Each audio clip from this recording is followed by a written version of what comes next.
Hello, welcome back to the Space Between Patreon Pod edition. We're excited to be coming to you today with our reaction to the Odysseus lander and it falling over. So that's just I guess that's exactly where we're going to start. Is we made this whole episode pontificating on the glories of landing on the moon, only to be told about 4 hours after we recorded that it landed on the moon sideways, and it's not working properly at the moment, and it's about to die here, according to Reuters, in about 10 to 20 hours of remaining battery life. So, I mean, where do we start? And I also want to say apologies. I had said in the episode that we dropped yesterday of the podcast, the official podcast that's available for everyone, that we were going to be dropping this react today. We were actually postponed to see if NASA was going to make an announcement. They announced that they're going to do a televised statement with Intuitive Machines tomorrow. So we'll just leave this where it is. But so it fell over. I'm frustrated to hear that.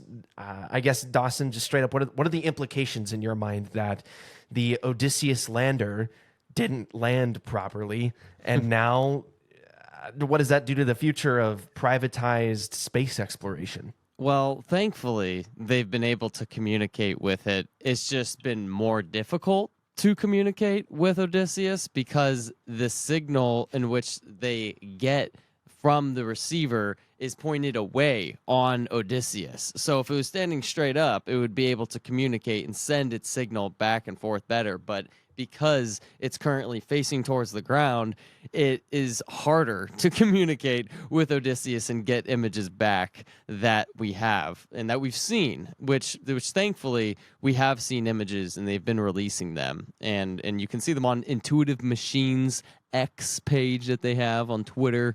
And they've basically just been giving updates there about, where it's at, how the flight controllers continue to communicate with Odysseus. And as of this morning, Odysseus efficiently sent payload science data and imagery in furtherance of the company's mission objectives, thankfully.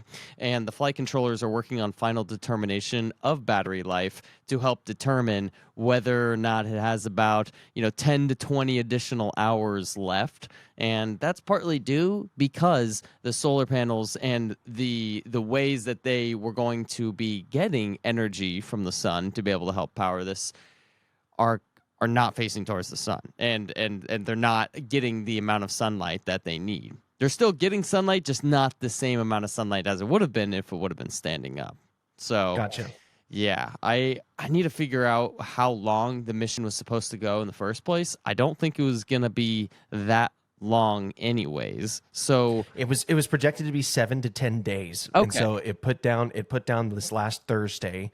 We're recording this on a Tuesday. So it's going to be cut short by just a couple of days. It's going to get about five, maybe 6 days of realistic use when they were anticipating 7 to 10. So it's not a total bust.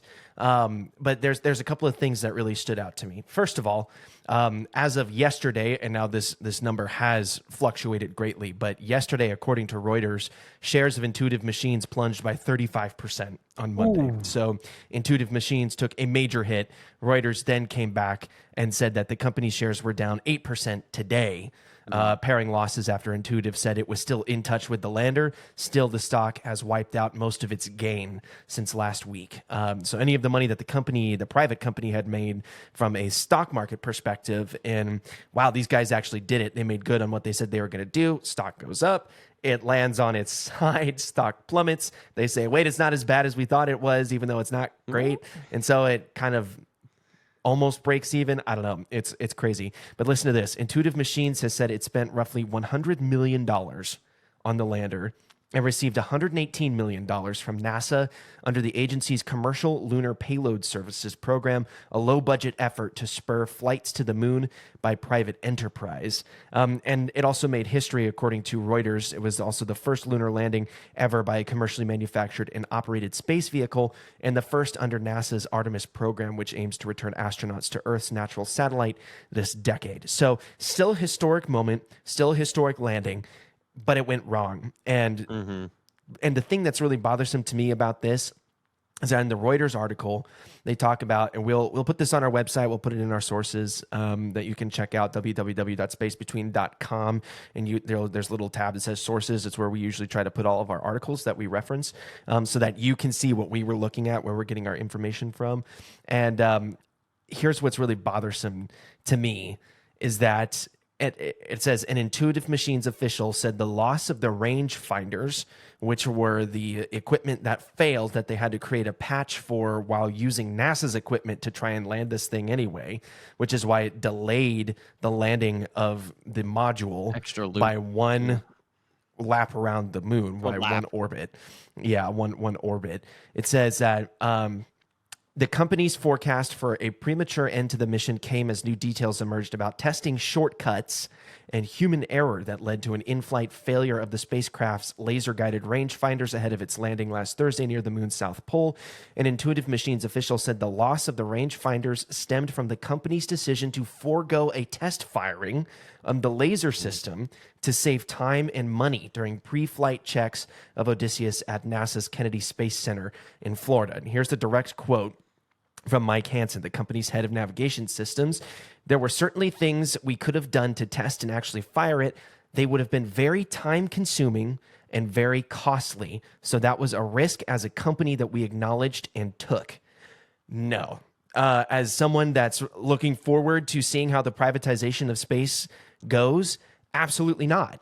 That's the last thing that I want to hear from a privatization of space that's in affiliation with the Artemis missions that's trying to put humans on the moon, is that we knew that there might have been a problem. Because it would have taken time and been expensive, we said, nah, we're not going to test it. And then what do you know? It failed. And because it failed, that's likely why Odysseus is landing on its side at the moon. No, if you're going to be trying to put humans in space, that inspires no confidence in me at all. That Intuitive Machines, if they're not going to take the time to do that with the lunar lander that's not manned, are they going to take the time to do that with actual people? I hope so. I mean, there's clearly a much greater risk reward in doing that with people, but this is not the first time that we've seen space exploration, space companies, NASA is included in this, cut corners, and then there were problems that arose. I think it's a fairly damning documentary on Netflix that I watched recently about the explosion of the space shuttle Challenger, and the corners that were cut by NASA because they were running out of time that resulted in the explosion of the space shuttle. I was like, whoa. There were people that knew that this was likely going to happen and they did it anyway, and they tried to tell NASA no. Now, granted, Netflix, I get it. I need more information on this. But this is not a controversial take, at least in my mind. So I think it's very problematic to have Intuitive Machines come out and say, yeah, we did kind of cut some corners. We knew it was a risk and we took it. Yeah. Well, why would you risk $100 million? Like, what are we doing? Dude, that's the crazy thing about this. And the engineers that were involved in too, that partly knew what they had done with a switch that ultimately needed to be unswitched. I don't know if you see this at the end of the Reuters article on Friday. Intuitive Machines disclosed that the laser rangefinders that we were talking about, designed to feed altitude and forward velocity readings to Odysseus autonomous navigation system, were inoperable because the company engineers neglected to unlock the laser's safety switch before launch on February 15th.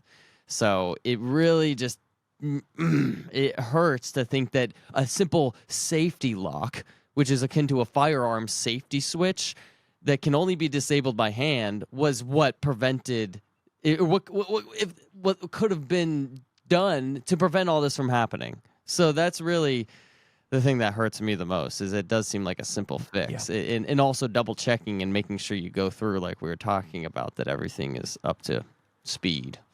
Hey guys, Kolby here. If you want to check out the rest of this episode, you can on our Patreon. You can go to www.spacebetweenpodcast.com/Patreon to see the rest of this particular Patreon pod episode and to get more exclusive content from us. Appreciate you tuning in to the Space Between.